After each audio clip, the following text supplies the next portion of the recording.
First time பார்க்கும்போது ஒரு villain இப்படி பண்ணுறது வந்து நல்லா இருக்கே அப்படின்ற மாதிரி தான் தோணுச்சு. ஸோ இது உங்களோட ஐடியாவா இல்லை டேரக்டர் அருண் அவர்கள் சொன்ன ஐடியாவா? ஸோ இது எப்படி? அவர் சொன்ன ஐடியா தான். நிஜமுண்டு நேர்மை உண்டு ராஜா சொல்லணும் அப்படின்னா அந்த ரயில்வே ஸ்டேஷன் சீன்ஸ்லாம் வந்து ரொம்ப பயங்கரமாக இருந்தது.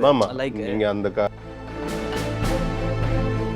சேதுபதி படத்துலையும் கூட நடிச்சோன்னே அவர் ரசிச்சுட்டு அதை விட இன்னும் எக்ஸ்ட்ரா அதை வந்து மாற்ற சொல்லாமல் அதுலேருந்து கொஞ்சம் ஆட் தான் பண்ணியிருக்காரு தவிர.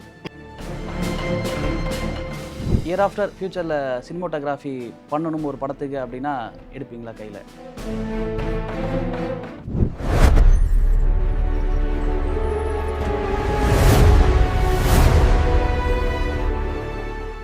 சார் வணக்கம். வணக்கம். எப்படி இருக்கீங்க? நல்லா இருக்கேன். நீங்கள்? நல்லா இருக்கேன். Good good.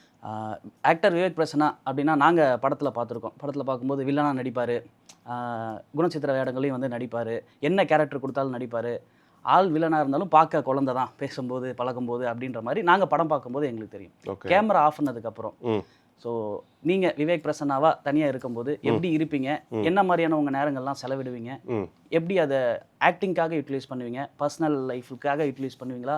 ஆக்டிங்காக யூட்டிலைஸ் பண்ணுவீங்களா? அந்த டைமை எப்படி மேனேஜ் பண்ணுவீங்க? என்னடா ஓப்பனிங்கே ஒரு கொஸ்டின் பார்த்தேன். இதில் வந்து எக்கச்சக்கமான கொஸ்டின் இருக்கா, அதை யோசிச்சுட்டு இருக்கேன் என்ன பதில் சொல்லலான்னு. சிம்பிள், நடிக்கிறது ரொம்ப பிடிக்கும். ஸோ அது ரொம்ப சந்தோஷமான ஒரு விஷயம். ஃப்ரண்ட் ஆஃப் கேமரா பண்ணிட்டு அது ஆன் ஸ்க்ரீனுக்கு போகிறப்போ எந்தெந்த கேரக்டர் பண்ணுறனோ இந்த கேரக்டருக்கான ரெஸ்பான்ஸ் வந்து ஆர்டிஸ்ட்டு கிடைக்கிறப்போ it makes us to go forward. ஒரு மாதிரி புஷ் பண்ணிகிட்டே இருக்கும் நம்மளை.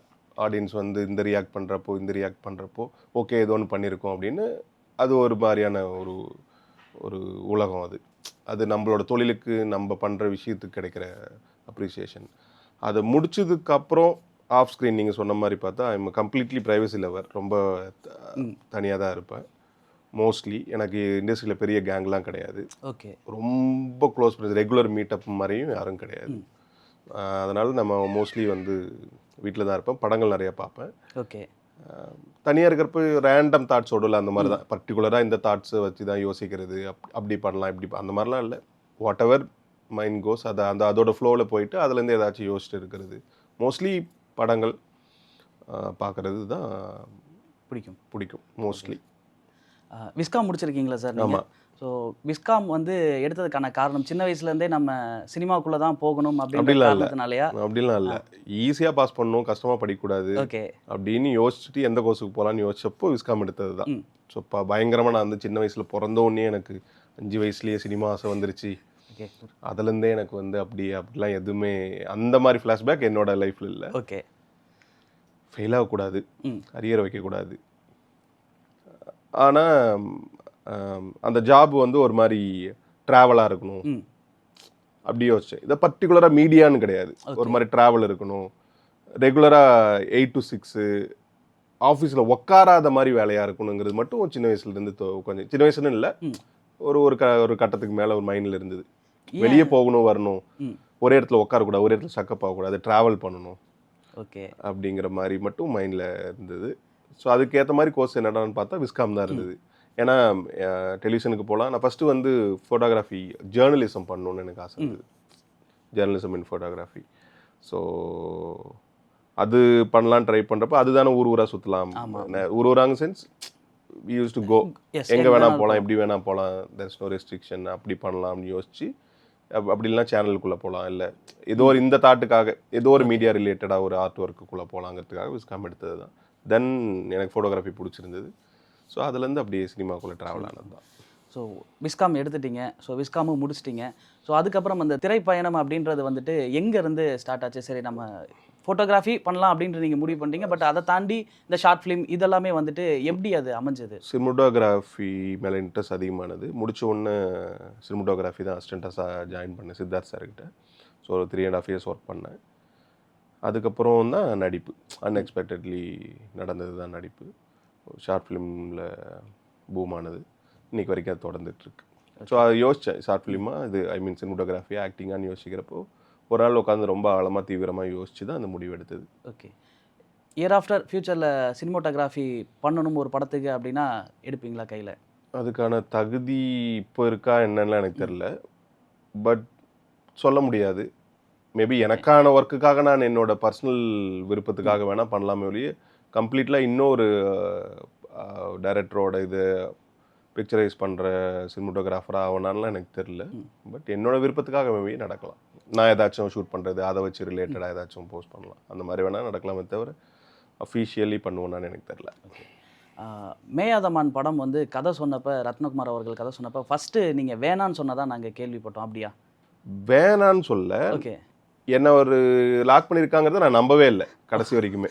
ஓகே, வேணான்னு சொல்ல. எனக்கு விஸ்காம்லேருந்தே வந்து சீனியர்ஸோட ஷார்ட் ஃபிலிம்ஸில் நடித்து பழக்கம் இருக்குது. பழக்கங்கிற சென்ஸ் ஆன் கேமராவில் நின்று அது என்னமோ எனக்கு அப்போலேருந்தே நிற்கிறப்ப பிடிக்கும். அப்போவும் எனக்கு சினிமோட்டோகிராஃபி இன்ட்ரெஸ்ட் தான், ஃபோட்டோகிராஃபி இன்ட்ரெஸ்ட் தான். பட் யாராச்சும் நடிக்க கூப்பிட்டாங்கன்னா உடனே போயிடுவேன். ஓகே, அது ஏன்லாம் தெரில. பட் அது நிற்கிறப்போ ஒரு மாதிரி நம்மளை எல்லாரும் பார்க்கலாங்கிற அட்டென்ஷன் ஒன்று இருக்கும்ல. ஓகே, ஸோ இந்த சீனு நம்ம தான் பண்ண போகிறோம், இது நம்ம மூலமாக தான் கன்வே ஆக போகுது, ஸோ அது நம்ம நிறைய பேர் பார்ப்பாங்க அப்படிங்கிற எண்ணம் மட்டும் அது இருந்துகிட்டே இருந்தது. அந்த மாதிரி தான் அவர் கேட்டோன்னே எனக்கு பெரிய தயக்கம்லாம் ஒன்றும் இல்லை. பட் நான் நம்பலை, அதுதான் திரும்ப திரும்ப கேட்டுகிட்டே இருந்தேன். பட் ஒரு கட்டத்துக்கு மேலே தான் ஓகே உண்மை தான் சொல்கிறாரு அப்படின்னு நம்பி பண்ணது தான் அது ஷார்ட் ஃபிலிம் அது. மேயாதமானில் வந்துட்டு உங்களோட ரிசப்ஷன் பார்த்ததுக்கப்புறம் எல்லாருக்குமே வந்துட்டு இந்த கேரக்டர் ரொம்ப பிடிச்சி போயிருந்தது, உங்களோட கேரக்டர் ரொம்ப நிறைய பிடிச்சி போயிருந்தது. ஸோ அது எப்படி இருந்தது ஒரு ஆக்டராக பார்க்கும்போது? நம்மளுக்கு ரேண்டமாக ஒரு விஷயத்துக்காக ட்ராவல் பண்ணிட்டே இருக்குன்னு வச்சுக்கோங்களேன். நம்மளுக்கு இப்போ சினிமோட்டோகிராஃபி நான் ட்ரை பண்ணேன், அது மூலமாக இது கிடைக்குது, இதை நான் எடுத்துட்டேன்.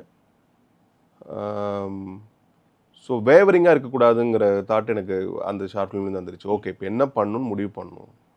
ஸோ இதுவா அப்படின்னு இருந்தது. ஸோ நடிப்புங்கிற விஷயம் எந்த அளவுக்கு போய் மக்கள்கிட்ட ரீச் ஆகுதுங்கிற ஒரு விஷயம், இல்லை நீங்கள் எதுக்காக வந்தீங்களோ, நீங்கள் எதுக்காக படிச்சிங்களோ அதுக்குள்ளே போகலாமா, இது ரெண்டையும் யோசித்து பார்க்குறது ரொம்ப டஃபஸ்ட் ஜாபு தான். அதுவாக வந்ததா இல்லை நீங்கள் தேடி போனதா, இதில் எது வந்து இப்போ அக்செப்ட் பண்ணலாம் அப்படின்னு முடிவெடுக்க வேண்டிய நிலைமையில் இருக்கிறப்போ, எது உங்களை அதிகமாக உங்களை சந்தோஷப்படுத்துனுச்சு அந்த காலகட்டத்தில் நான் யோசிச்சு பார்த்தேன். ஏன்னா சினிமோட்டோகிராஃபி விட இது நான் பண்ண இது ஒரு மாதிரியான ட்ராவலாக இருந்தது, இது ஒரு மாதிரியான சர்ப்ரைசிங்காக இருந்தது, எல்லார்ட்டையும் கொண்டு போய் சேர்க்குது, எல்லாரும் நம்மளை பார்த்து பேசுகிறாங்க அப்படிங்கிற எண்ணம் வரப்போ okay. So typical mind set இது கொஞ்சம் ரீச் நல்லா இருக்குது அப்படிங்கிறப்ப இதை சூஸ் பண்ணேன். ஸோ அப்போ தான் வந்து தீவிரமாக ஆக்டிங்னா என்னன்னு யோசிக்க ஆரம்பிச்சது வந்து அந்த மொமெண்ட்டில் இருந்தது தான். சார், இப்போ ஆக்டிங் அப்படின்னு வந்தாச்சு, நிறைய இன்டர்வியூஸ்லாம் பார்க்கும்போது ஆக்டர்ஸ் என்ன சொல்லுவாங்கன்னா, நான் நிறைய பெரிய படங்கள்லாம் வந்து பண்ணியிருக்கேன். ஆக்டர்ஸ் பொதுவாக சொல்கிறது வந்து பெரிய ஆக்டர்ஸ் இல்லை, இப்போ வளர்ந்து வரக்கூடிய அப்கமிங்கில் இருக்கக்கூடிய ஆக்டர்ஸ் என்ன சொல்லுவாங்கன்னா, நான் நிறைய ஹிட்டு படங்கள்லாம் கொடுத்துருக்கேன், ஆனால் நிறைய வெயிட்டிங் மூமெண்ட்லாவும் எனக்கு இருந்திருக்கு. இப்போ ஒரு ஹிட்டு கொடுத்துட்டேன் அப்படின்னா வந்துட்டு அடுத்த நிமிஷமாக வந்து என்ன ஒரு 10 பேர்லாம் புக் பண்ணல, நிறையா வெயிட் பண்ணியிருக்கேன் அப்படின்ற மாதிரிலாம் சொல்லியிருக்காங்க. அந்த மாதிரியான வெயிட்டிங் பீரியடும் உங்களுக்கு நடந்திருக்கா? எனக்கு சேதுபதி தான் ஃபஸ்ட்டு பிரேக்கு. அந்த படம் தான் எனக்கு வந்து மக்கள்கிட்ட கொண்டு போய் பரவலாக சேர்த்த ஒரு முக்கியமான படம். அந்த படத்துக்கு அப்புறம் எனக்கு ஒரு 6-7 மாதத்துக்கு வாய்ப்பு வரல. ஏன் என்னன்னு யோசிச்சு பார்த்தப்போ நல்ல ரிவ்யூ இருக்குது, நல்ல ரீச் இருக்குது, ஆடியன்ஸுக்கு நிறைய பேருக்கு. என்னை வந்து அதுக்கு முன்னாடி நிறைய படங்களில் சின்ன ரோலில் நிறைய பேர் பார்த்துருக்க வாய்ப்பே இல்லை. பட் அதுக்கு முன்னாடி நிறைய படம் பண்ணியிருக்கேன், ஒரு 6-7 படம் பண்ணியிருக்கேன். அதுக்கப்புறமா நடந்தது தான் இந்த மிராக்கிள். நிறைய பேருக்கு தெரிலங்கிறப்போ ஓகே, ஒரு படத்து மூலமாக மேஜிக் நடக்காது அப்படிங்கிறதுனால நான் ஒரு வெயிட் பண்ணேன் கொஞ்ச நாள், ஏதாச்சும் கிடைக்கும் அப்படின்னு. தென் ஐ ஸ்டார்டட் சர்ச்சிங் எகைன். மறுபடியும் நான் எல்லா ஆஃபீஸுக்கும் போயிட்டு இருந்தேன். எல்லா ஆஃபீஸுக்கும் போகிறப்போ என்னாச்சும் பண்ணியிருக்கீங்களான்னு கேட்குறப்போ அப்போ தான் நான் சொல்கிறேன் இந்த மாதிரி படம் பண்ணிருக்கேன். அப்படியே அந்த படத்தில் என்ன பண்ணீங்கன்னு கேட்டப்போ என்னோட லுக்குனால நிறைய பேருக்கு அது தெரியல அப்படிங்கிறதே எனக்கு அதுக்கப்புறம் ஆஃபீஸ் போக தான் தெரிஞ்சுது. ஸோ நான் போன ஆஃபீஸ்லாம் என்னோட அந்த சேதுபதி படம் பார்த்துட்டு அவங்க ஆல்ரெடி 1-2 ரோலுக்கு லாக் பண்ணி வச்சிருந்ததும் எனக்கு அந்த ஆடிஷன் அப்போ தான் தெரிஞ்சுது. So okay, what ever it is, நம்ம ஜாபு வந்து என்ன போய் தேடணும். நம்மளுக்கு ஒன்று நடக்கலை அப்படின்னா நடக்கலைன்னு உட்கார்றதை விட ஏன் நடக்கலைன்னு யோசிச்சுட்டு அடுத்த கட்டத்துக்கு மூவ் ஆகிடணும். ரொம்ப போட்டு குழப்பிட்டு இருக்கிறதுக்கு ஒன்றும் இல்லை. ஸோ சேதுபதி படத்துலேயே வந்துட்டு பார்த்தோம் அப்படின்னா சின்ன அந்த ஆக்டிங் நியூஆன்சன்ஸ்லாம் வந்துட்டு ரொம்ப சூப்பராக இருக்கும் உங்களது. வாங்க அந்த மாதிரியான இதெல்லாம் வந்துட்டு நம்ம ஃபஸ்ட் டைம் பார்க்கும்போது ஒரு வில்லன் இப்படி பண்ணுறது வந்து நல்லா இருக்கே அப்படின்ற மாதிரி தான் தோணுச்சு. ஸோ இது உங்களோட ஐடியாவா இல்லை டேரக்டர் அருண் அவர்கள் சொன்ன ஐடியாவா? ஸோ இது எப்படி? அவர் சொன்ன ஐடியா தான். ஓகே, அவர் அது ஆன் பேப்பர்லேயே அருண் அவர்கள் அழகாக எழுதி வச்சிருப்பார், எல்லாமே நீட்டாக இருக்கும். அது எந்த அளவுக்கு பண்ணணும் அப்படிங்கிறது தான் நம்மளோட வேலையாக இருக்கும். ஓகே, ஸோ அதுவும் ஃபஸ்ட்டு டேக் போனப்பெல்லாம் நான் வேறு மாதிரி பண்ணியிருந்தேன். அந்த இடத்துல வந்து கூப்பிட்டு இந்த இடத்துல இப்படி வேணாம் தம்பி அப்படின்னு சொன்னார். ஸோ அதனால் கொஞ்சம் அதுலேருந்து கொஞ்சம் வேறு மாதிரி. ஸோ இந்த மாதிரி பண்ணது தான் அவர் எழுதி வச்சுருந்தது தான். பட் இந்த மாதிரி எனக்கு இருக்கிறதுலப்பெல்லாம் எனக்கு பிடிக்கும். ஏன்னா ஒரு வில்லனிக்கில் ஃபன் இருக்குங்கிறது எனக்கு எப்பயுமே பிடிச்ச ஒரு விஷயம். அது ஆரம்பத்துலேருந்தே. அது ஏன் வில்லன் வந்து ரொம்ப உருனே இருக்கணுமா அப்படிங்கிறதுலாம் எனக்கு ஒன்றும் இல்லை. அவன்கிட்ட இருக்கிற ஹியூமர் சைடு வந்து அப்பப்போ கொடுக்குறப்போ ஆடியன்ஸ் என்ஜாய் பண்ணுவாங்க. ரியல் லைஃப்பில் விட்டுடலாம். ம். ரியல் லைஃப்பில் வில்லன் எப்படி இருப்பான், ஒரு பெரிய ரவுடியோ இல்லை பெரிய மோசமான தாட் ப்ராசஸ் இருக்கிற ஒருத்தன் வந்து இப்படிலாம் சிரிப்பானான்லாம் நம்மளுக்கு தெரியாது. எஸ். இல்லை அந்த மாதிரி ஒரு மொமெண்ட் அவன் லைஃப்பில் இருக்குமான்னு தெரியாது. எப்பவுமே பயத்தோட சுற்றிட்டு இருக்கலாம், இல்லாமல் இருக்கலாம். பட் ஆக்டிங் அப்படின்னு வரப்போ it's a commercial Yes. Value இருக்கிற ஒரு பிளாட்ஃபார்மு. அந்த கேரக்டர் போர்ட்ரேட் பண்ணுறப்போ சின்ன சின்ன நோவான்சஸ் பண்ணால் தப்பு இல்லைங்கிறது தான். மக்கள் என்ஜாய் பண்ண போகிறான். பட் ரெண்டாவது அந்த கேரக்டர் தப்பான கேரக்டர் தான். பட் அந்த கேரக்டருக்குள்ளேயும் ஏதாச்சும் என்ஜாய் பண்ண வைக்க முடியுமா அப்படிங்கிறதுக்கு நான் எல்லா படத்துலையும் நான் அது எதிர்பார்ப்பேன். நான் அது நிறைய படத்தில் நடந்திருக்கு. ம். அந்த படம் பீச்சாங்கை அதுலேயும் ஃபன் பண்ணியிருப்பேன். நெஞ்சமுண்டு நேர்மையோட ராஜா அதெல்லாம் வந்து அவ்வளோ மோசமான ஒரு கேரக்டருக்கு உள்ளே இருக்கிற அந்த சைல்டிஸ் ஈவில் சைல்டுங்கிற மாதிரி ஒரு பிஹேவியர்லாம் இருக்கும். ஸோ அதெல்லாம் வந்து எனக்கு பிடிச்சிருந்தது. அதுதான் போய் மக்கள்கிட்ட ரொம்ப அதிகமாக சேர்ந்தது. ஸோ நான் பண்ணுறதுக்கான ரீசனும் மேபி ஒவ்வொரு படத்துக்கும் கிடைச்ச ரெஸ்பான்ஸாக கூட இருக்கலாம்.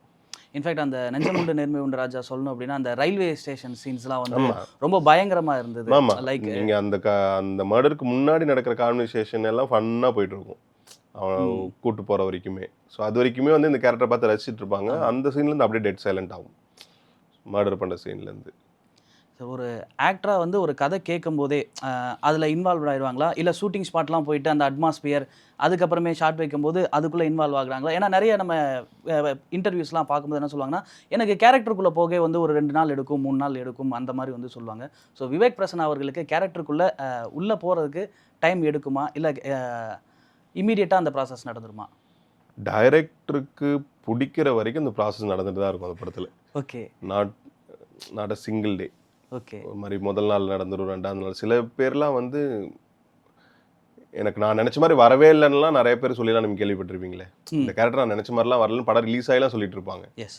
பட் அவங்க நடிச்சு முடிச்சு ரிலீஸ்லாம் ஆயிருக்கும், படமும் நல்லா ஓடி இருக்கும். பட் அந்த ஏதோ ஒரு கேரக்டர் வரலன்னா நிறைய டேரக்டர் சொல்லி கேட்டிருக்கல. நான் அது மாதிரி நான் வேற மாதிரி யோசிச்சேன். பட் அதை பற்றி இப்போ சொல்ல வேணாம், அந்த எந்த படம்னு சொல்ல வேணாம், நிறைய ஹிட்லாம் கொடுத்துலாம் பேசியிருக்காங்க. இந்த மாதிரி டைரக்டரோட விஷனுக்கு அந்த ஆக்டர் ஆப்டா ஆனானா இல்லையாங்கிறது தான் சக்ஸஸே தவிர, இப்போ நான் வந்து அந்த கேரக்டராக ரியாக்ட் தான் பண்ணணும். நான் பயங்கரமாக அதை உள்வாங்கிட்டு அது வந்து ஒரு மாதிரி ஃபீல்லாம் பண்ணுற வேண்டிய அவசியம் இல்லைன்னு தான் எனக்கு தோணுது. ஓகே. இட்ஸ் என்னை பொறுத்த வரைக்கும் அந்த கேரக்டர் என் லைஃப்பில் இல்லாத ஒரு கேரக்டர் அவர் எழுதி வச்சிருக்காரு. அந்த கேரக்டர் நான் போர்ட்ரேட் பண்ண போகிறேன்.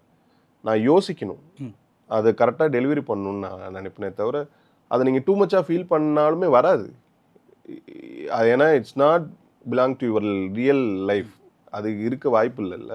அந்த மாதிரி அமையிற கேரக்டருக்கு ஆட்டோமேட்டிக்காக உங்களுக்கு நிறையா விஷயங்கள் வரும். பட் எல்லா கேரக்டரும் அப்படி அமையாது.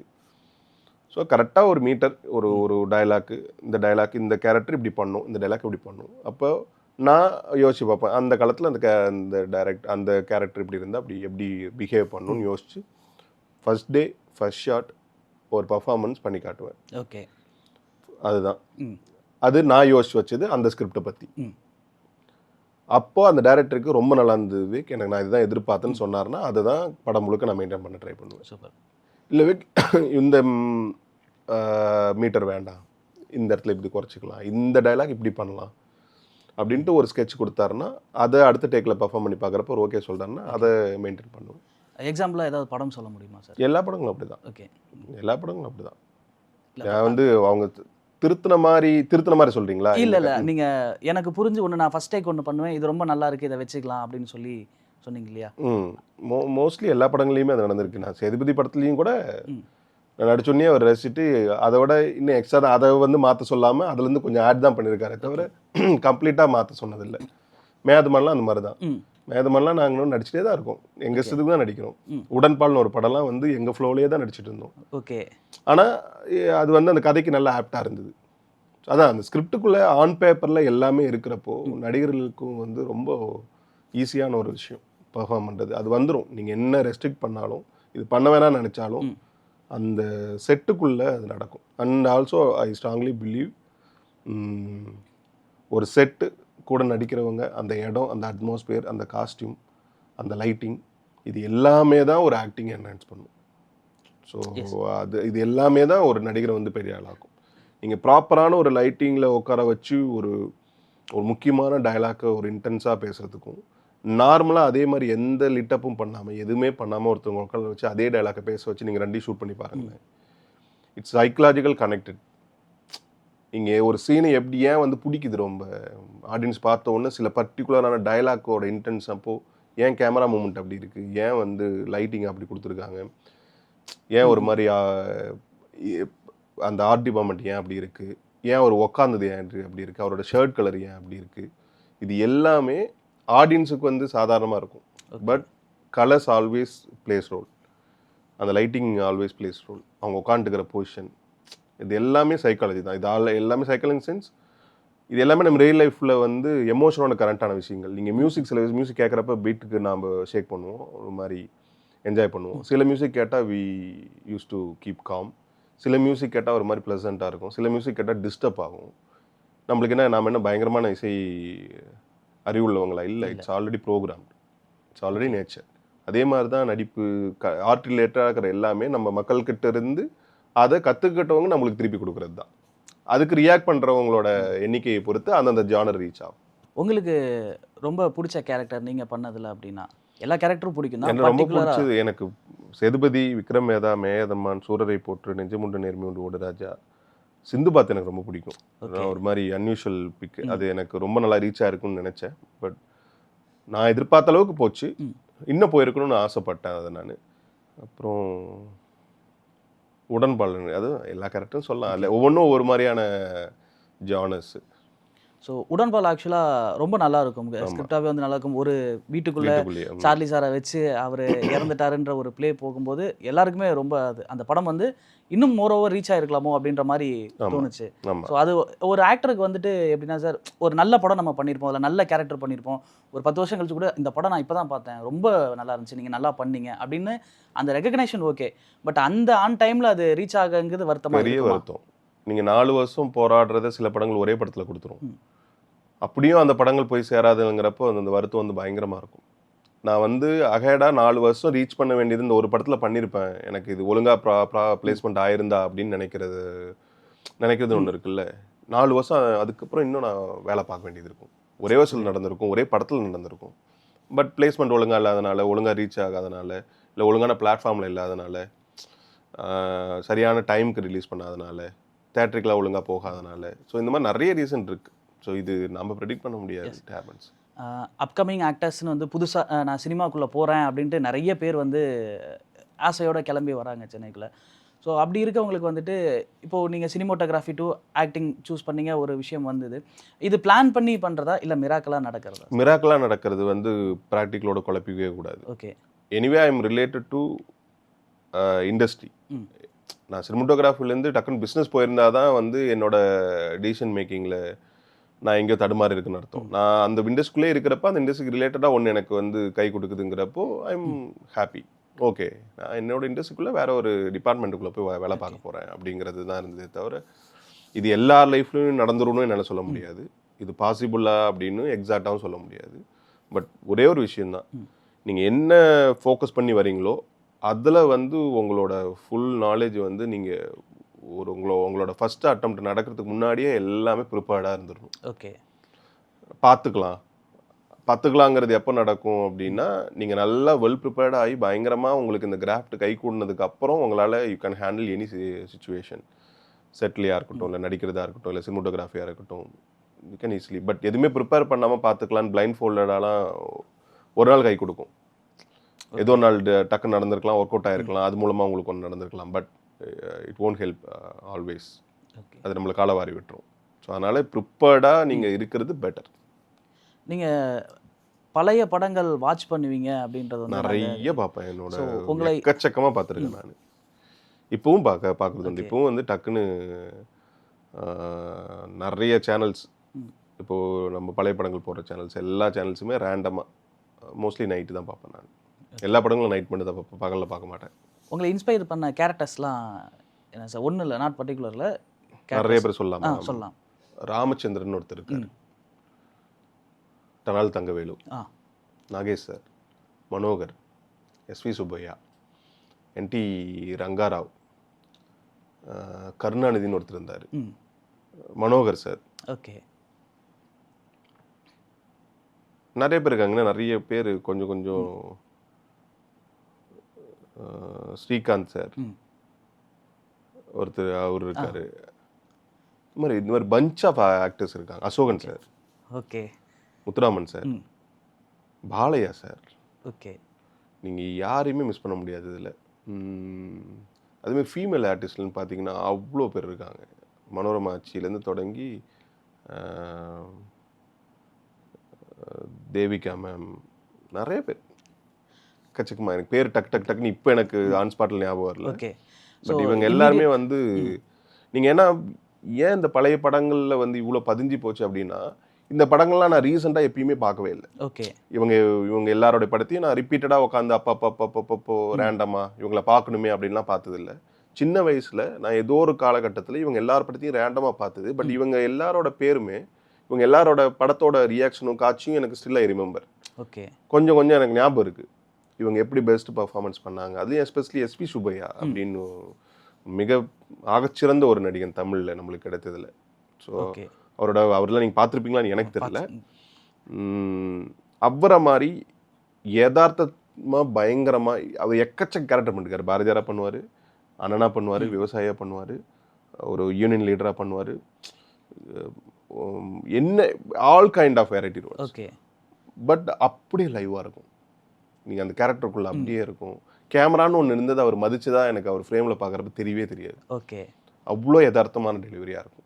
அது எஸ்எஸ்ஆர் சார் மிஸ் பண்ணிட்டேன். தமிழ் உச்சரிப்பு வந்து எஸ்எஸ்ஆர் சார் மாதிரி நிறைய பேர் நிறைய விஷயங்கள் சொல்லலாம். சிவாஜி சாரை கூட சொல்லுவாங்க. But I particularly mention SSR Tamil உச்சரிப்பு. அவரை நான் சொல்லுவேன். எம்ஆர் ராதா சார், இவங்களாம் மோஸ்ட்டாக நிறைய பேருக்கு தெரிஞ்சவங்க. இவங்க எல்லாருமே தெரிஞ்சவங்க தான். பட் இன்னும் நிறைய கூட நின்று பண்ணவங்க நிறைய பேர் இருக்காங்க. அந்த கருணாநிதி அப்படிங்கிற ஒரு ஆர்டிஸ்ட்லாம் நீங்கள் திலனா மோகனாம்பல்ல பைப் வச்சுட்டே ஒருத்தர் உட்காந்து பார்ப்பாங்க. நாதஸ்வரத்தை ஊதாமையே வச்சுட்டு இருப்பார். அவர் தான் கருணாநிதி சார். சோப்பு சீப்பு கண்ணாடின்னு ஒரு படத்தில் நாகேஷ் சார் கூட சேர்ந்து ஒரு ஃபன் பண்ணியிருப்பாரு. நீங்கள் அந்த படம் டைம் கிடைச்சா பாருங்க. ஒன்றும் இல்லை, இவர் வந்து சேல்ஸ்மேன் நாகேஷ் சார். உள்ளே வந்துட்டு அந்த வீட்டில் எல்லாரும் யாரும் இல்லைன்னு நினச்சிட்டு பூட்டிட்டு போயிடுவாங்க. ஓகே. இவர் அந்த நாள் முழுக்க வீட்டிலே இருப்பார். தான் கதை. உள்ளே வந்து லாக் ஆயிடுவார். அப்புறம் ஒவ்வொருத்தராக கேரக்டராக என்ட்ரு ஆகும் கொஞ்ச நேரம் கழிச்சு. ஸோ அதில் வந்து அந்த கருணாநிதி சார், இந்த மாதிரி டனால் தங்கவேல் சாரோட டைமிங் வந்து அன்பிலீவபிள். நீங்கள் இது சந்தானம் நாட்டை இது நீங்கள் நிறையா பார்க்கலாம். டனால் தங்கவேல் சாரோட ஒரு சின்ன ரியாக்ஷனை நிறையா பார்க்கலாம். ஸோ அவங்களாம் பயங்கரமான ஆர்டிஸ்ட். ஸோ இதெல்லாம் தாண்டி வேற எந்த ஆக்டரோட ஆக்டிங் இல்லை அவங்களோட டைலாக் டெலிவரி ஆகட்டும், பாடி லாங்குவேஜ் ஆகட்டும் உங்களுக்கு ரொம்ப எனக்கு all time favourite Raghuvaran sir. இவங்களை வந்து நான் சின்ன வயசில் நிறைய படங்கள் பார்த்து இவங்கெல்லாம் எனக்கு ரொம்ப பிடிச்சவங்க, எப்பவுமே பிடிச்சவங்க. இங்கே சிவாஜி சார், எம்ஜிஆர் சார்லாம் நம்மளுக்கு எப்பயுமே பிடிச்ச ஒருத்தவங்க. இப்போ நான் சொன்னவங்க எல்லாருமே வந்து என்றைக்குமே நீங்கள் தமிழ் சினிமான்னு ஒன்று எடுத்தீங்கன்னா இவங்களை தவிர்த்துட்டு ஆக்டிங்குள்ளெலாம் போகவே முடியாது. ஸோ அந்த மாதிரி இவங்க ஆல்வேஸ் ட்ரெஷர் இவங்களாம். எனக்கு நான் வளர்ந்ததுக்கப்புறம் நான் ஸ்க்ரீனில் பார்த்து எனக்கு கொஞ்சம் விவரம் தெரிஞ்சு நான் ரொம்ப ரசித்து அடிக்ட் ஆகி பார்த்ததுன்னா ரகுவரன் சார். Still super. எனக்கு விக்ரம் வேதா இப்போ பாடி லாங்குவேஜ் அப்படின்னு சொல்லும்போது நான் விக்ரம் வேதா உங்ககிட்ட கேட்கணும்னு நினச்சேன். ஏன்னா ஃப்ளாஷ்பேக் போர்ஷன் அந்த சின்ன பையனை அந்த இதில் குத்துறது, அப்போ இருக்க அந்த பாடி லாங்குவேஜ் எல்லாமே சரி டெக்னாலஜி வளர்ந்துட்டே தான் இருக்குது. இப்போ ஏஐ வந்ததுக்கப்புறம் இனிமேல் எக்ஸாக்டாக நம்ம இல்லைனா கூட நம்மளோட வாய்ஸ் ஈஸியாக கரெக்ட் பண்ண முடியும். அது நல்லதா கெட்டதானலாம் எனக்கு தெரியாது. பட் எந்த படத்துக்காக எந்த கேரக்டருக்காக அதிகமாக டைம் எடுத்துக்கிட்டீங்க ப்ராக்டிஸ் பண்ணுறதுக்காகட்டும், இல்லை இந்த கேரக்டரை நம்ம இன்னும் கொஞ்சம் நம்மளே எவால்வ் பண்ணிக்கலாம்னு சொல்லிட்டு வீட்லேயே ப்ராக்டிஸ் பண்ணுறதாகட்டும், இல்லை அந்த கேரக்டருக்காக ரொம்ப மெனக்கெட்டதாகட்டும்? இப்போ ஒரு பெரிய டேரக்டர் இருந்தோ இப்போ கால் வருதுன்னு வச்சுக்கோங்களேன், இந்த கேரக்டருக்கு நம்ம சும்மா ஆடிஷன் பண்ணி பார்க்கலாம் அப்படின்னா உங்கள் மைண்டில் என்ன இருக்கும்? சூரரை போட்டு கதை சொன்னப்ப எப்படி சார் இந்த சுதா உங்களை கூப்பிட்டு இந்த மாதிரி சுதா மேம் சொன்ன உடனே ஸ்கிரிப்ட் படிச்சு முடிச்சோன்னு சொல்லிட்டேன் ma'am, is gonna get. So சூரரை போட்டில் நீங்கள் வர போர்ஷன் ஆகட்டும், எல்லா சினிமாக்கட்டும், எஸ்பெஷலி அந்த கிளைமேக்ஸ் நம்ம ஜெயிச்சிட்டோம் மாறா.